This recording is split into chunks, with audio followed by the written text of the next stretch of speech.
Farmweek is a production of the Mississippi State University Extension Service. Today on Farmweek, we'll update you on the aid available to tornado and flood victims in Mississippi. Corn planting is running behind average in the Midwest, making many wonder about corn prices this fall. In Southern Gardening, see how the Andersons have used their pond as a focal point for their landscape activities. This plant has a weeping, spreading habit. In the markets this week, pond bank catfish prices continue to rise, and December cotton futures seem to have found a bottom. In the feature segment, Sean Mercer of Richton, Mississippi. At a time when the number of Mississippi cattlemen is shrinking, he's a confirmed stocker cattleman. Mercer says stockers make him more money than tree farming. Most of the farms around here are pine trees, and we do have pine trees on some of our land around here also.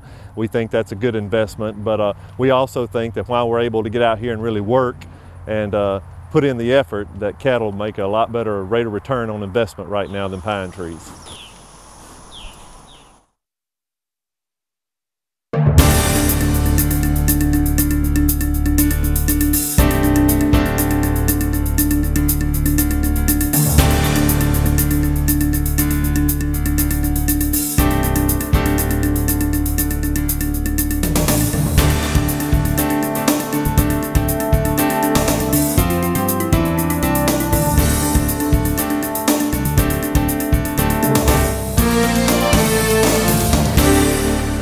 Good day, everyone. I'm Amy Taylor. And I'm Artis Ford. Welcome to Farm Week.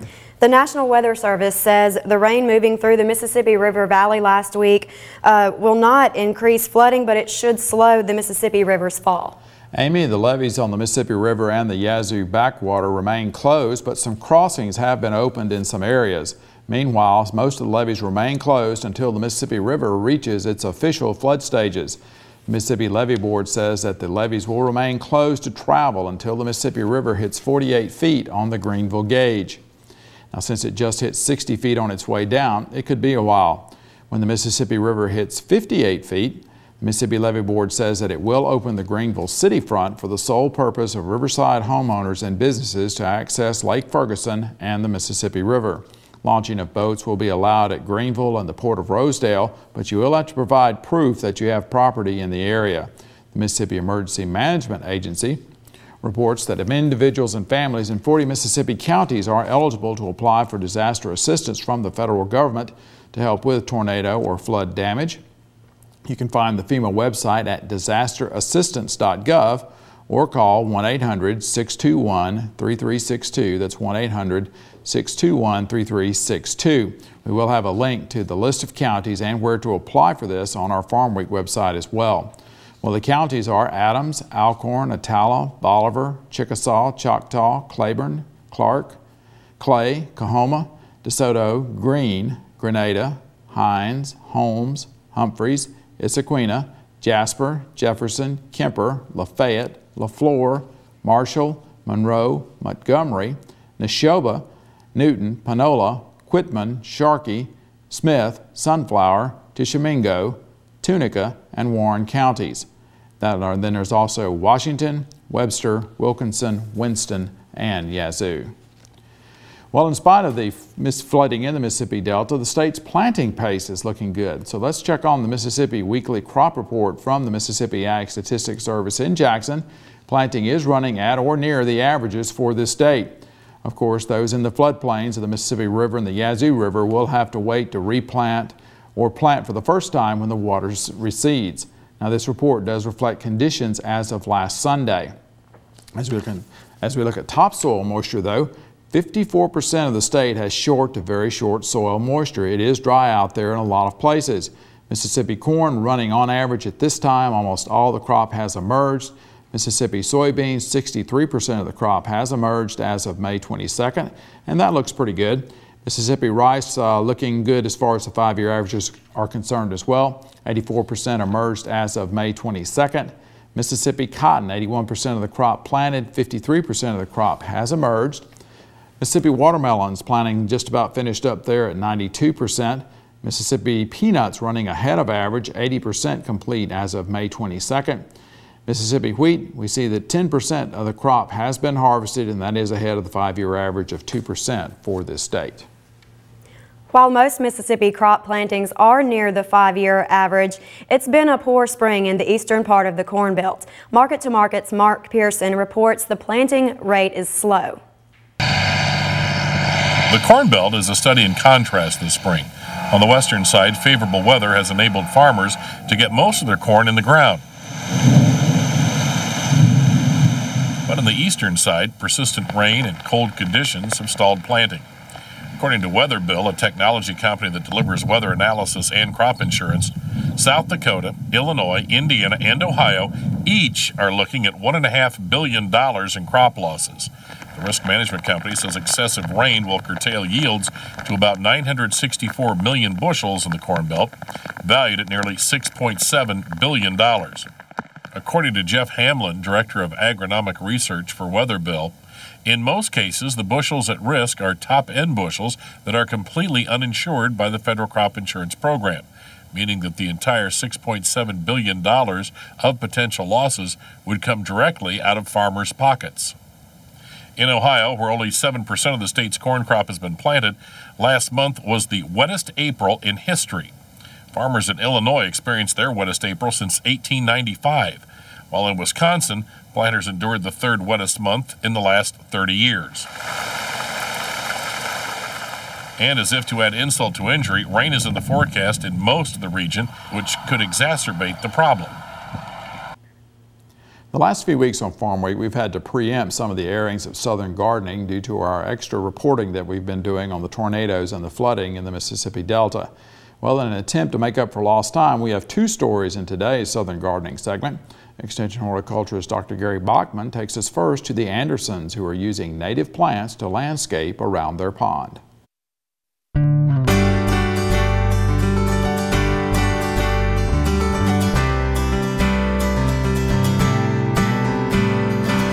For the past 30 years, my friends Julia and Alan have been collecting native plants to grow around their pond. Today I'm visiting, enjoying some of these native beauties. Clumps of Louisiana iris grow straddling the water's edge. Alan has several species and varieties that bloom at different times. Iris fulva is classified as a red iris, but is actually more brownish orange and is commonly called copper iris. The other species starting to bloom is Iris brevicalis. The flowers are typically blue with a beautiful yellow signal. They tend to open down in the foliage and the stem has a zigzag to facilitate. This Asian viburnum has naturalized and is a good choice for around the pond. This plant has a weeping spreading habit that thrives and stabilizes the pond bank. The creamy white flowers open in mid-spring in broad flattened clusters, but be aware that they look a lot better than they smell. All along the pond, bald cypress are growing. Growing at the edge of the pond, the flare of the buttress trunk and cypress knees add a South Mississippi touch. Though it's a conifer, bald cypress are deciduous, and the feathery light green leaves turn a coppery red to yellow and drop in the fall season. You don't need a pond to grow these beautiful native plants. With a little planting for water, you can enjoy these in your landscape. I'm Gary Bachman for Southern Gardening.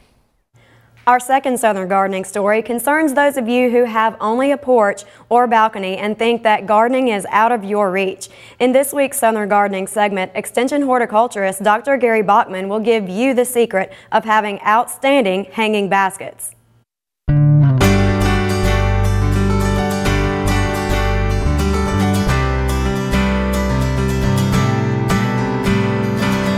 Even if you only have a small patio or porch, hanging baskets are a great way to enjoy color and beauty without adding more work to our already busy lifestyles. Go to any garden center and you will be amazed by the magnificence of the baskets. Just like in our landscapes, adding a variety of textures, shapes, colors, and sizes enhances the interest. Use the classic thriller, filler, and spiller combination planting formula. While the thriller plant is not a requirement in hanging basket combinations, it will spark interest. Petunias like the Easy Wave or Supertunias are great basket performers. The mounding and spreading growth habit is ideal for hanging baskets. If overgrown, simply cut back to rejuvenate. Supertunias are great choices for the filler plants. These plants produce extraordinary amounts of flowers and are self-cleaning, which means you don't have to deadhead the spent flowers. An added bonus is they are hummingbird magnets. Licorice vine and bacopa are outstanding spiller plants and will finish off your hanging basket. Use controlled release fertilizer and water weekly.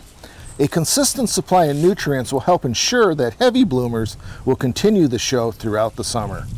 Hanging baskets are an easy way to add color and beauty to any porch or patio. I'm Gary Bachman for Southern Gardening.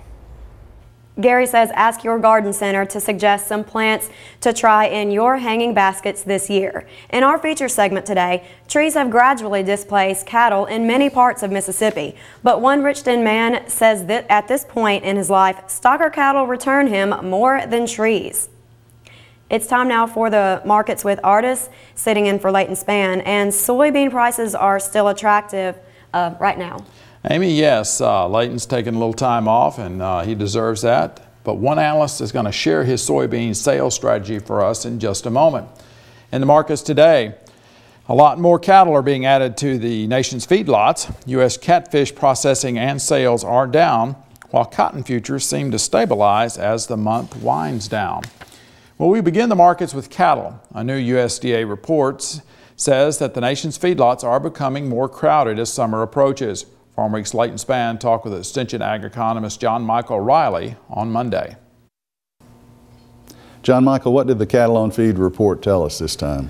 Well, it told us we've got 11.2 million head of cattle on feed, May 1, which is about 7.5% above a year ago. The pre-report was looking for a number in the 6.5% range, so higher than what we thought it was going to be. The big surprise here was placements, up about 10% from 2010 right at 1.8 million head.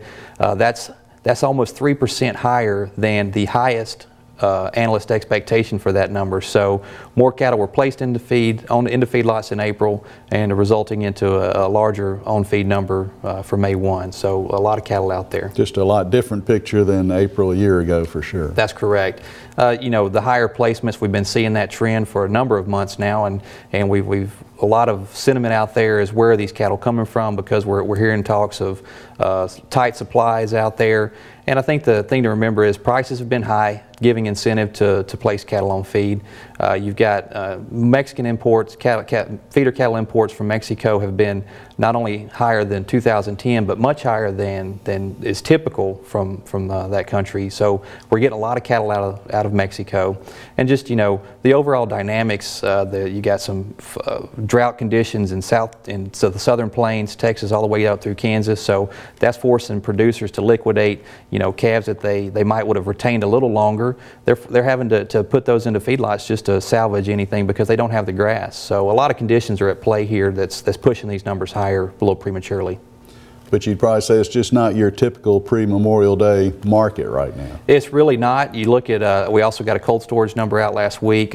Beef and cold storage up 20% from a year ago. So demand is still a little soft, because typically we're moving beef off the retail shelves, and we're just not seeing that because we're seeing beef stay in cold storage for a little longer. Probably because consumers are putting that money towards gasoline or other expenses. They're being pulled a lot of different directions, and I think beef purchases are one that they're not looking heavily at. So what do you think as the summer goes on? How will things shake out here? I still say eventually we're going to see these supplies tighten, because there's just not enough cattle. These cattle have got to stop coming from somewhere. Demand is going to be the kicker. That's Extension Ag economist John Michael Riley with Farmweek's Leighton Spann. Well, lean and mean is how one catfish farmer is recently quoted as describing the aquaculture sector. The May 20th processing report indicates processing and sales are down, but prices are still up. The average pond bank price paid to U.S. producers in April was $1.14 per pound. That is 6 cents per pound more than March and 33 cents per pound higher than it was a year ago. Farm sales totaled over 23 million pounds round weight. That's a drop of 36% from April of 2010. Processor sales were an even 14 million pounds, a decrease of 24% from the same time last year. Well, we talk about forage in our last trivia quiz for the month of May. And here's the question: what is the best time of day to cut hay? Your choices are in the morning, in the early or mid-afternoon, or the late afternoon. I'll have the answer in a couple of minutes. We're going to pause now for a short break on Farm Week. Coming up, we'll look at the calendar and the second part of the markets. Artist Ford reports soybean growers shouldn't hurry sales while prices steady for cotton. In the feature segment today, Sean Mercer. He has timber on his southeast Mississippi farm, but right now, stocker cattle are where the money is at for him. MSUcares.com is a popular website offering coordinated access to Mississippi State University's research and extension system. Now we have a Spanish language version of MSUcares.com where you'll find newsletters, brochures, and publications. Plus, you can view Spanish language videos on topics including credit, finances, and immunization. Visit MSUcares.com today and click on the En Español link for useful Spanish language information. Before we get back to the markets, let's look at the Farm Week calendar. The second spring grazing school set for Prairie on June 2nd has been canceled due to low registration. 2 more grazing schools are set for the fall in Batesville and Poplarville. The Beaumont Horticulture Unit of Mississippi State University is holding its annual field day on Thursday, June 9th. It gets underway at 7:45 in the morning. The unit is located north of the town of Beaumont on Highway 15. The Mississippi Market Maker Training Workshop takes place Tuesday, June 14th. The hours are 1 p.m. to 2:30 p.m. The location is the Mississippi State University Coastal Research and Extension Center on Pops Ferry Road at Biloxi. The workshop is free but is limited to 20 people. Market Maker is an internet tool linking growers and producers with grocery stores, food processors, specialty outlets, and food industry groups. Bring your own laptop if possible. Go to our Farm Week website at farmweek.msucares.com for information on these and other events. Now check out this Farm Week snapshot.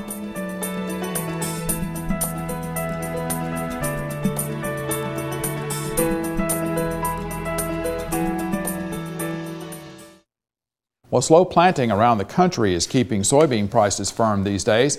Analyst Alan Brugler says you definitely want to have some beans already on the books at this point, but he cautions producers not to hurry selling the rest of the crop. These are definitely attractive prices. You can make money as a producer at this level, but at the same time, your input costs are going up. Your fuel costs have been widely advertised as how high gasoline and diesel is. So you don't want to part with everything just because it's a high price. You want to make sure you have the crop first of all, and that you've got crop insurance on it. Then you can start to be a little more aggressive on sales. In the rice sector, the market continues to react to the prospects of a substantially smaller long grain crop this year. The crop was already expected to be down from 2010, even before the flooding. Now, a substantial amount of rice acreage is probably out of the equation altogether for this year. Some analysts say anywhere from 200,000 to 400,000 acres in Arkansas alone is not expected to be planted. Well, Dones reports that the December cotton futures contract appears to have found a bottom for now. Analyst Tom Fitzenmeyer agrees and thinks steady is the price outlook for the near term. Internal demand has been pretty good for cotton, but again, they've got flooding problems, weather problems. Right. The Texas crops got problems, so I think there's probably fairly good support here.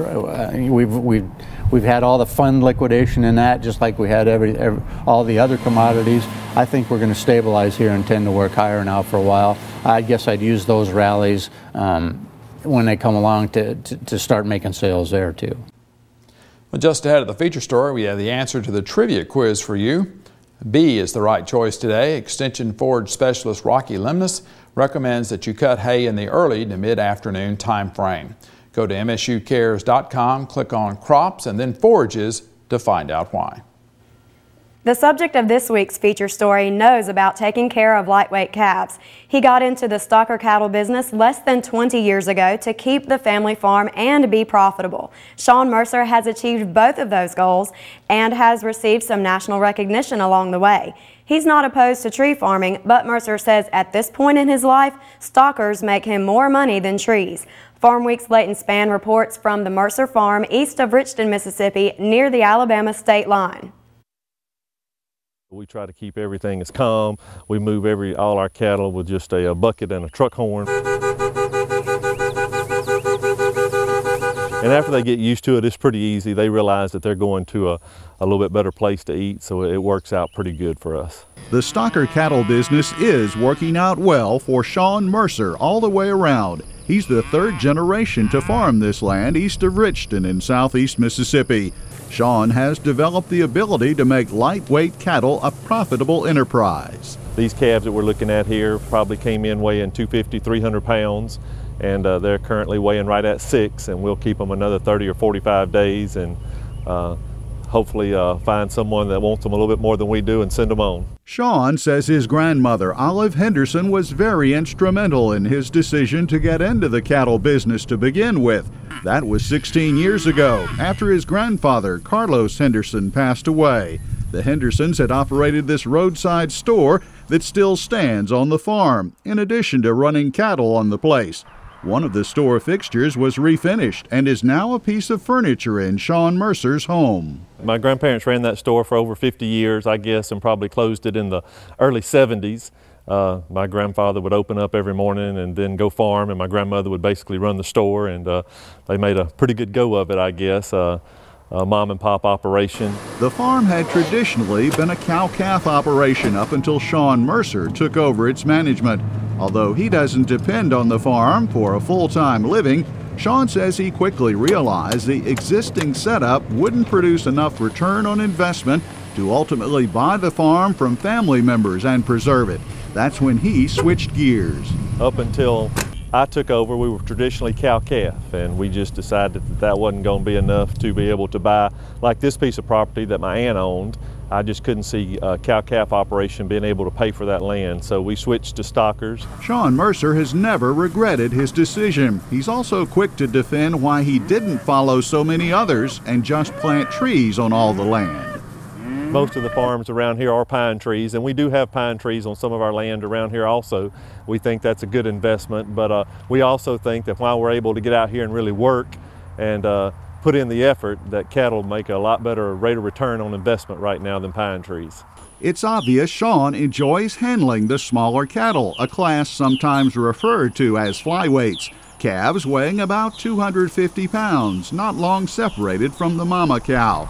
This group of flyweights just arrived at Mercer Cattle about 3 days before this video was taken. From the moment they stepped off the trailer here, the focus has been on their comfort and keeping them calm. For example, mats are placed on the sides of the alleyways and pens the calves pass through. The goal is keeping things low stress all the way around for these lightweight animals. We put them through the chute, vaccinated and wormed them. We'll wait on castrating them, blacklegging them, dehorning them, branding them till they're about 300 pounds. We just want them to eat and come to a better place and start gaining a little weight, and then we'll do all the rough stuff a little later on when we think they're a little more capable of handling it, because most of them have probably been separated from mama for the first time, sent to a stockyard somewhere in the southeast, and you know, really been through a stressful time. The idea of low-stress handling even extends to the larger cattle. It's mostly controlled grazing with an electric wire fence around the Mercer operation. Native grasses, Bahia grass, common Bermuda, and wild millet are all used, with of course ryegrass being a cornerstone in the fall and winter. Sean Mercer says he likes to take a 250-pound calf, precondition it through the winter on ryegrass, put about 500 pounds on it, and sell it as a 7 or 8 weight. The emphasis is on maximizing profit per head rather than worrying about the total number of head on the place at any given time. Try to keep that grass as tender as we can.